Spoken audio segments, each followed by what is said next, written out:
Welcome to होटेलर talks. यहाँ पर बातें होती हैं बिजनेस, रियल फैक्ट और रियल एक्सपीरियंस की। तो हमने लास्ट एपिसोड में बात की थी ओवरऑल मैनेजमेंट की, तो ये एपिसोड हमारा सेकंड एपिसोड है। अगर किसी ने हमारा फर्स्ट एपिसोड नहीं देखा है तो अभी जाके चेक कीजिए। तो सर, रेस्टोरेंट ओनर का सबसे डेंजरस माइंडसेट क्या होता है जिससे रेस्टोरेंट फेल हो सकता है? इसमें कुछ पॉइंट्स हैं जो कि आएंगे इसमें। अच्छा। हाँ, जैसे कि एक तो लोग जो ओनर होते हैं वो ये सोचते हैं कि ये तो हमारे घर का बिजनेस है, ठीक है, और जो बिजनेस है आपका, अपने ईगो की वजह से वो लोग रेस्टोरेंट में अपना नुकसान कर लेते हैं।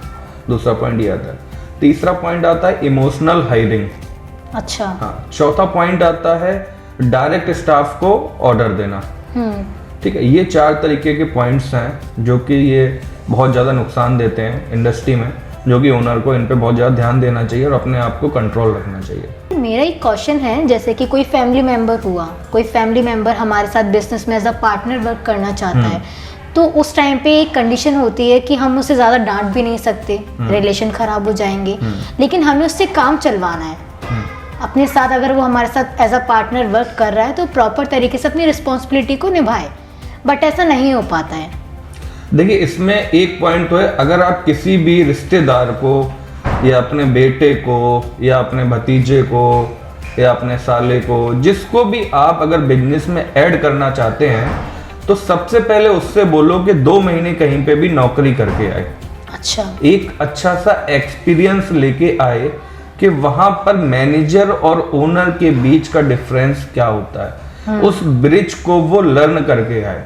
एक तो तब वो सक्सेस हो सकता है। अब होता क्या है, ये जैसे कि मैंने आपको अभी एक पॉइंट बताया था, ये कि ये तो हमारे घर का बिजनेस है। अब उसमें होता क्या है, चाचा आए, इस स्टाफ को हटाओ, माँ आई, इस स्टाफ को हटाओ, ये डिश हमें अच्छी नहीं लग रही है, इसके रेट बढ़ाओ। बेटा आता है, इंस्टाग्राम पे इतना पैसा इन्वेस्ट करो, ठीक है। ताऊ आए, ताऊ ने बोला नहीं, इसकी सेटिंग ऐसे करो, इसकी सेटिंग ऐसे करो। तो ये प्रॉब्लम्स लोगों को फेस करनी पड़ती हैं।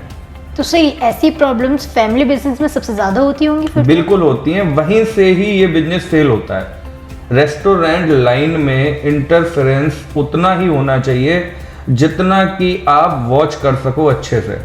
आप अगर ज़्यादा इंटरफेयर करेंगे, मैनेजर को पावर नहीं देंगे, तो कहीं ना कहीं ये प्रॉब्लम 100% आएगी। अब आप बात समझिए, आपने मेनू डिजाइन किया है, एक अच्छे मैनेजर ने मेनू की इंजीनियरिंग की है। चाचा जी आए, चाचा जी ने बोला नहीं, ये डिश हटाओ। अब चाचा जी को ये नहीं पता है ना कि और कितने लोग उस डिश को खाते हैं आके। चाचा जी को पसंद नहीं आई तो इसका मतलब डिश को हटा दो। माता जी आई, इस डिश के रेट बढ़ा दो। उनको नहीं पता है ना कि मार्केट में क्या रेट चल रहे हैं उस डिश के, या उस डिश की वजह से, उस सस्ते रेट की वजह से हमारे रेस्टोरेंट में और टेबल आ रही हैं। ये भी नहीं लोग उनको पता है। तो ये डिसीजन मेकिंग या तो ओनर के हो या फिर मैनेजर के हो। फैमिली इंटरफेरेंस नहीं होना चाहिए। तो सर, मेन कॉज यही होता है ज्यादातर बिजनेस के खत्म हो जाने का या फिर लॉस में चले जाने का, फैमिली इंटरफेयर करती है। बिल्कुल। जैसे एक पॉइंट इसमें आता है इमोशनल हायरिंग। अब जैसे किसी ओनर है, ओनर ने बोल दिया यार ये बच्चा है, हमारा रिश्तेदार है, इसको लगा लो।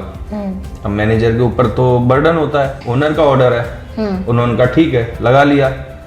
अब वो उस तरीके से, उसके स्किल हैं 0, टारगेट 0, पर्सनालिटी 0, लेकिन वो बैठा है ओनर बन के। मैनेजर क्या करे, वो भी दबा हुआ है, यार ओनर का बंदा है, हम क्या करें। तो उधर पे मैनेजर को आप अंडरटुक कर रहे हो, उसकी बात को नहीं समझ रहे हो आप कि वाकई में आपने जो कैंडिडेट वहां पे रखा है उसकी वहां पे जरूरत है या नहीं है। फिर बाद में वही बंदा प्रॉब्लम बनता है। अब जब प्रॉब्लम बनता है ना, तो आप उसको रिमूव कर सकते हैं क्योंकि रिश्तेदारी का मामला है। फिर यहाँ पे इमोशनल हायरिंग का ये पॉइंट यूज होता है। तो इसलिए रिश्तेदार हो, चाचा का बेटा हो, भतीजा हो, बेटा हो, पहले उसको 2 महीने की नौकरी करा के उसको अच्छे से एक्सपीरियंस लेना चाहिए, तब उसको आप उस बिजनेस में डालें। और अगर डाल रहे हैं तो उससे बोलें कि केवल अभी 3 महीने तक वॉच करे, 3 महीने बाद इंटरफेयर शुरू करे, चाहे वो मैनेजर के बीच का हो या शेफ के बीच का हो या फिर वहां के सर्विस स्टाफ के बीच का हो। पॉइंट ये भी है, फ्री खाना कल्चर। अब क्या होता है, अपने रिलेटिव्स आते हैं तो हम लोग रिलेटिव्स के साथ क्या करते हैं, 100% डिस्काउंट कर दिया, बिल नहीं बनता है हमारा, तो वो क्या होता है, वो 2000 डेली का, 2000 से 5000 का आपको उस दिन तो कम लगेगा, लेकिन आप साल का एवरेज निकालेंगे तो लाखों का नुकसान होगा। तो मेरा मानना ये है कि बिजनेस में आप 100% बिल निकलवाइए। जो भी डिस्काउंट आप एज ए गेस्ट उनको देते हैं या कोई भी स्टाफ डिस्काउंट आपने जो फिक्स कर रखा है वहाँ पे, वो आप उनको डिस्काउंट दीजिए। प्रॉपर वे में अगर आपको फूड कॉस्ट निकालनी है या अपना प्रॉफिट निकालना है तो आपको ये नियम अपनाने चाहिए। बिजनेस में फ्री कुछ नहीं होता है। अगर बिजनेस में आप फ्री कर रहे हैं तो 100% आपको नुकसान में जाना ही जाना है। एक फ्री कल्चर ये चीज़ होती है, तो इसको लोगों को ख़त्म करना चाहिए। अपने रेस्टोरेंट से जो भी मालिक हैं उनको इस चीज़ पे बहुत ज़्यादा ध्यान देना चाहिए। दूसरा, लोग बाग बोलते हैं, एक सबसे डेंजरस लाइन है आपकी कि ये अपने ही तो हैं। तो मेरा मानना ये है, बिजनेस में कोई अपना नहीं होता है, बिजनेस में केवल रूल्स काम करते हैं। तो बिजनेस में कायदे से आपको अपना पराया नहीं करना चाहिए। जो चीज, जो डिस्काउंट एक के लिए है वो सबके लिए है। लॉन्ग टाइम अगर आपको रेस्टोरेंट को ब्रांड बनाना है तो आपको उसी तरीके की सोच अपनी रखनी पड़ेगी। अगर कोई भी फैमिली मेंबर अगर अपनी कंपनी को आगे बढ़ाना चाहता है तो वो सेम उसी तरीके से ट्रीट करे जैसे एक एम्प्लॉय अपनी कंपनी को ट्रीट करता है, तब तो वो अपने पैतृक बिजनेस को आगे ले जा सकता है। अगर वो इमोशन से उस काम को करेगा तो इसको 100% फेल होना है। इसमें अपना एक पॉइंट ये भी आता है कि जो भी ओनर होते हैं वो किचन में डायरेक्ट ऑर्डर कर देते हैं स्टाफ को या शेफ को, वो नहीं करना चाहिए उनको। इस तरीके से एक चैन टूट जाती है। जैसे कि करते क्या है, वो लोग गए किचन में डायरेक्ट शेफ के पास कि शेफ मेरे को ये डिश लगा दो, इसमें आप ये डाल देना, इसमें इस तरीके से ये चीज ऐड कर देना। तो ये एक तरीके से चैन टूट जाती है। ये हमें नहीं करना चाहिए। आपका जो तरीका है आप उसी तरीके से काम करिए। आप वेटर को बुलाइए, उसको ऑर्डर दीजिए, या वेटर को नहीं बुला रहे हैं, आप ओनर हैं तो आप मैनेजर को डायरेक्ट बुलाइए, मैनेजर से बोलिए हमारे लिए ये ऑर्डर आप लगवाएं। आप डायरेक्ट ऑर्डर करेंगे किचन में तो आपकी जो क्यूटी का सिस्टम है, एक तो वो आपका डैमेज होगा, दूसरा फिर कोई भी कैंडिडेट डायरेक्ट किचन से ऑर्डर लगवाएगा आपके नाम से, वो आपको नहीं करना है। तो ये एक तरीके से चैन टूट जाती है। इस टाइम पे मैनेजर थोड़ा सा आपका अपसेट भी होगा कि ओनर जब डायरेक्टली अंदर जाके बात कर रहे हैं तो फिर हमारा क्या काम है। तो मैनेजर को इस टाइम पे बहुत ही नेगेटिव फीलिंग आएगी। तो ये चीज़ नहीं करनी है, ओनर को इस पे बहुत ध्यान रखना चाहिए। सर मेरा क्वेश्चन ये है, अगर कंपैरिजन करें, एक साइड में हमारे एक ओनर जो एक रेस्टोरेंट को रन कर रहे हैं और एक साइड में है फैमिली के कई सारे ओनर जो रेस्टोरेंट को रन कर रहे हैं, तो इन दोनों में से सबसे पहले सक्सेसफुल कौन होगा? देखिए ऐसा है, उसमें जैसे आपने बात करी, उसमें 2 तरीके के ओनर हो गए, 3 तरीके के। एक तो फैमिली ओनर हो गए जो फैमिली मेंबर है, ठीक है। एक हो गए मेन ओनर जो पर्टिकुलर उस बिजनेस को चला रहे हैं, और एक इसी में होते हैं पार्टनर्स। जैसे कि 3 पार्टनर्स हैं प्रॉपर्टी में, वो अपना अलग अलग डिसीजन दे रहे हैं। सेम यही इसमें भी यही चीज़ होती है। अगर फैमिली ओनर्स ऐड हो रहे हैं वहाँ पे एक ओनर के साथ में, जो ओनर पर्टिकुलर रेस्टोरेंट को चला रहा है, तो उसमें भी मेकिंग डिसीजन पावर जो मैनेजर की होती है वो बिल्कुल खत्म हो जाती है। वही सर, क्योंकि जो डिसीजन मेकर जो होता है उसे खुद समझ में नहीं आता कि सामने वाला क्या सोच रहा है। हाँ, तो इसमें आपको क्या करना चाहिए, अगर कोई फैमिली उस बिजनेस को रन करने के लिए पूरे एफर्ट्स लगा रही है तो आपको सबसे पहले मीटिंग करनी चाहिए आपको खुद के फैमिली मेंबर्स के साथ। तब उनको कोई भी एक डिसीजन लेना चाहिए। वो 4, 5, 6 लोग जो बैठे हुए हैं फैमिली मेंबर्स के, वो डिसीजन कैरी फॉरवर्ड करना चाहिए जीएम या मैनेजर को। मतलब डिसीजन आपका एक जाना चाहिए। अब आप समझिए वो 6 लोग हैं, 6 लोग अपना अलग अलग डिसीजन दे रहे हैं।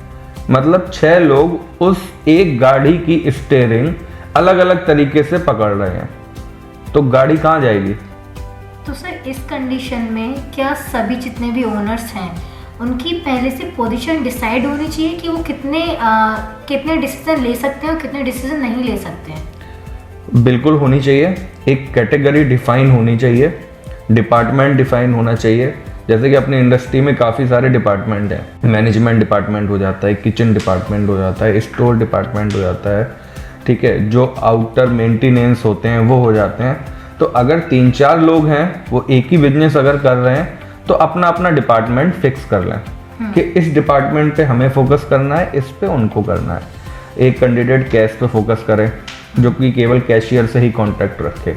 मैनेजर को हमेशा फ्री हैंड छोड़ें, चाहे जितने लोग फैमिली में हों। आप कैश का पकड़ लें तो एक कैंडिडेट कैश पे हो गया, एक कैंडिडेट बाहर परचेज देख रहा है जो आपका स्टोर मैनेज करता है, एक किचन में अगर कुछ प्रॉब्लम आ रही है फूड टेस्ट को लेके तो वो वहाँ पे देख रहा है। तो ऐसे करके डिपार्टमेंट फिक्स होने चाहिए, प्लस जितने भी कैंडिडेट फैमिली के उसमें ऐड है उनकी सैलरी भी फिक्स होनी चाहिए बिजनेस में। ऐसा नहीं है कि जब मन उठाया एक मेंबर ने 10,000 उठा लिए, दूसरे ने 25 उठा लिए, तीसरे ने 30 उठा लिए, तो ये नहीं होना चाहिए, बिजनेस फेल हो जाएगा यहाँ पे। सेम यही कंडीशन जो आपने पूछा है पार्टनर्स में आती है। अब पार्टनर्स में क्या प्रॉब्लम होती है, 3 पार्टनर्स हैं या 2 पार्टनर्स हैं, सबकी सोच अलग अलग है, वो हर आदमी अलग अलग तरीके से अपना काम करना चाहता है। जैसे कि हमारे पास अभी एक प्रॉपर्टी ऐसी भी है, ठीक है, जिसमें मतलब काफ़ी सारे डिसीजन, उसका नाम नहीं लेना चाहूँगा उस प्रॉपर्टी का मैं, उसमें काफ़ी सारे डिसीजन, उसमें 4-5 पार्टनर्स हैं, तो सब लोग अलग अलग अपना टॉपिक देते हैं आके। तो वो प्रॉपर्टी इस टाइम पे मतलब ऐसी चल रही है एवल टाइप की, तो कोई डिसीजन मेकिंग नहीं है उधर पे। जीएम और मैनेजर भी कंफ्यूज रहते हैं कि हम किस तरीके से इस प्रॉपर्टी को रन करें, क्योंकि जब 5 लोग आ जाएंगे वो अलग अलग अपना डिसीजन देंगे तो वो कैसे काम करेगा। अब उसमें होता क्या है, देखिए इसमें रेस्टोरेंट लाइन में आपको एक्सपेंसेस का भी बहुत बड़ा रोल है। आपको जैसे न्यू ईयर सेलिब्रेशन की अगर हम बात करें, आपको लगता है कि हर साल मेरे पास 2 लाख का बिजनेस आता है या हमारा 1 लाख रुपए का बिजनेस आता है और वो विदाउट एक्सपेंसेस आता है, आप कोई पैसा खर्च नहीं कर रहे तब भी आपके पास क्लाइंट आ रहा है, तो क्या आप पैसा खर्च करेंगे? जब हमारे पास ऑलरेडी बिजनेस आ रहा है तो फिर क्यों करेंगे? तो काफी ओनर क्या सोचते हैं, पब्लिसिटी पब्लिसिटी पब्लिसिटी। तो पब्लिसिटी जब आपको करने की नीड है आप तब करिए और जीएम मैनेजर की बात सुनिए। अगर कोई जीएम या कोई मैनेजर आपके फालतू के पैसे खर्च करा रहा है जहां पर नीड नहीं है, तो वहां से आप अवेयर हो जाइए और उसको तुरंत रिमूव करिए वहां से। अब 1 लाख की जब वो सेल होनी है आपकी, तो आप उसमें 50,000 रुपए का सेलिब्रेशन क्यों ऐड करोगे? आप सेलिब्रेशन तब करो जब शहर में कोई ना कर रहा हो। बिल्कुल। आप न्यू ईयर 31 एक ऐसा मतलब सेलिब्रेशन है कि मेरे हिसाब से कोई भी पब, कोई भी क्लब फ्री नहीं होता उस टाइम पे, सभी लोग सेलिब्रेट कर रहे होते हैं। ठीक है, तो ये चीज फाइन डाइन वालों के लिए ज्यादा है। फाइन डाइन वालों को यहाँ पे सेलिब्रेट नहीं करना चाहिए, क्योंकि फाइन डाइन का क्लाइंट अलग है। जिसको क्लब में जाना है वो तो क्लब में चला गया 31 को, वो आपके यहाँ फाइन डाइन में पार्टी करने आएगा भी नहीं। तो फाइन डाइन वालों को क्या करना चाहिए, ऐसा नहीं है कि सारे लोग क्लब में ही जा रहे हैं। 35 से जो नीचे हैं वो क्लब में जा रहे हैं, 35 से लेके 70 के बीच में भी कुछ लोग होते हैं जो फाइन डाइन कवर करते हैं। तो अगर आपकी सेल उस टाइम पे आपको लगातार 3-4 साल से उस चीज का एक्सपीरियंस है कि हमारी 1-1.5 लाख रुपए सेल जा रही है विदाउट एनी कॉस्ट, कोई सेलिब्रेशन किए बिना, तो आप अच्छी सी सेल उठाएं, वो आपका उस दिन का सबसे अच्छा प्रॉफिट है। 31 को मेरा मानना ये है कि सेलिब्रेशन नहीं करना चाहिए किसी भी फाइन डाइन रेस्टोरेंट को। अगर करना भी चाहिए 2, 4, 5, 10,000 रुपए का, लाइव सिंगिंग कर लें, अच्छी सी वाइब्स दें, पॉजिटिव वाइब्स, और अच्छे से एंजॉय करें। फर्स्ट को भी है आपका, जैसे फर्स्ट को भी काफ़ी लोग कर लेते हैं, तो फर्स्ट को फाइन डाइन वाले 50% कर सकते हैं, क्योंकि नए साल पे लोग बाग क्या करते हैं, सुबह मंदिर जाते हैं, भगवान के दर्शन करते हैं, उसके बाद वो चाहते हैं हमारा पूरा दिन अच्छा चले, तो वो फाइन डाइन जाते हैं। वो लोग उस दिन वो लोग लिक्कर भी नहीं लेते हैं, काफ़ी लोग नहीं लेते हैं लिक्कर, तो अच्छे से वो फाइन डाइन में एंजॉय करते हैं। उस दिन आप कुछ ऐसा इवेंट प्लान कर सकते हो, कोई बैंड प्लान कर सकते हो, कोई भी आप डीजे बुला सकते हो जो भी फेमस हो, उस दिन आप प्लान कर सकते हो। 31 को नहीं करना चाहिए, मेरा मानना ये फाइन डाइन को। सर ये तो हो गई फैमिली इंटरफेयर की बात, लेकिन कस्टमर को वाव फीलिंग कैसे दें? देखिए वाव फीलिंग के काफी सारे पॉइंट हैं, जैसे कि मैं बताऊंगा आपको।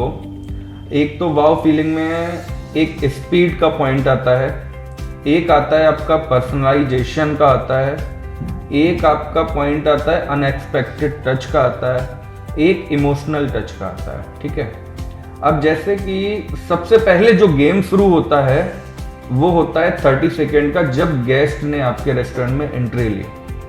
उस टाइम पे क्या शुरू होता है, जैसे एंट्री ली आपने डोर ओपन किया, फर्स्ट पॉइंट। दूसरा, आपने आई कांटेक्ट रखा गेस्ट से। तीसरा, आपने अच्छी सी प्यारी सी स्माइल दी। चौथा पॉइंट आता है, अगर कस्टमर का आपको नाम याद है तो आप नाम से उन्हें बुला सकते हैं। जैसे आपने बोला कस्टमर का जो भी नाम है, आपने उनका नाम लिया और सर कैसे हैं, लास्ट टाइम आपने पनीर टिक्का खाया था सर, इस बार क्या ट्राई करना चाहेंगे, कुछ नया ट्राई करना चाहेंगे, या फिर हम वही सेम रिपीट कर दें। ठीक है, उनको बैठा के आपने वो चीज़ पूछी, तो कस्टमर को क्या लगता है यार ये बंदा हमें कितना याद रखता है, तो उसके मुंह से निकला वाव, तो लाइक ये दिस इज वाव। तो कस्टमर को वाव फीलिंग ऐसे आती है। अब जैसे क्या होता है, अनएक्सपेक्टेड टच का मतलब हो गया आपका जैसे कि जिस टाइम पे आप गेस्ट फ्री है आपका, उसने एंट्री की, टेबल पे बैठा है, उसका कोई बर्थडे है, तो बर्थडे पे क्या करना है आपको, एक स्मॉल केक लाना है। ठीक है, उसके बाद उसका केक सेलिब्रेट कर दो। ठीक है, क्लैपिंग कर दो आप वहाँ पे, तो उनको सेलिब्रेशन जब होगा तो उनको लगेगा वाव यार कितना अच्छा हमारा सेलिब्रेशन करवा दिया, तो एक वाव फीलिंग आती है कस्टमर को वहाँ पे। अगर वहाँ पे बच्चे हैं रेस्टोरेंट में, तो उनके लिए स्मॉल चॉकलेट्स दे दो, छोटी छोटी चॉकलेट दे दो, तो बच्चे भी तो बोलेंगे वाओ चॉकलेट मिल गई। तो ये एक तरीके से वाओ फीलिंग वाली वाइब्स आती हैं, है ना। और जिस टाइप के भी सेलिब्रेशन होते हैं, जैसे अब खाली बैठा है कस्टमर, आपका ऑर्डर आने में 20 से 25 मिनट लग रहा है, वो बैठे हुए हैं वहाँ पे, आप मिनी सूप दे दो उनको, तो वो भी कहेंगे देखो हमारे वेलकम में उन्होंने मिनी सूप दिया, तब तक वो ऐसे कॉम्प्लीमेंट्री दे दो, इतनी कॉस्टिंग नहीं आती है, कोई दिक्कत नहीं है। ठीक है, तो ये वाव वाली चीज़ें फील होती हैं जो कस्टमर इनको बहुत ज़्यादा पसंद करता है। तीसरा आता है आपका एक स्टाफ बिहेवियर। अब जैसे स्टाफ बिहेवियर मेन पॉइंट होता है। अब टेबल पे गेस्ट बैठे हुए हैं, अब उस टाइम स्टाफ पहुंचा तो उन्होंने पूछा सर ऑर्डर करना है क्या, तो ये रॉन्ग वे हो जाता है, काफ़ी लोग ऐसे भी पूछते हैं। तो वहाँ पे लाइन चेंज करनी है आपको, वहाँ पूछना है कि सर क्या आप कंफर्टेबल हैं, मैं आपको बेटर ऑप्शन दूं, या फिर आप सजेस्ट नहीं कर पा रहे हैं मेनू पे तो मैं आपको बेटर ऑप्शन सजेस्ट करूं। तो ये चीज़ मैनेजर को भी देखनी चाहिए कि वाकई में जो कैंडिडेट, जो वेटर, जो सीनियर कैप्टन टेबल तक जा रहा है, क्या वाकई में उसके चेहरे पर फेक स्माइल है या एक गुड स्माइल है, तभी उसको टेबल तक भेजें, अदरवाइज नहीं भेजें।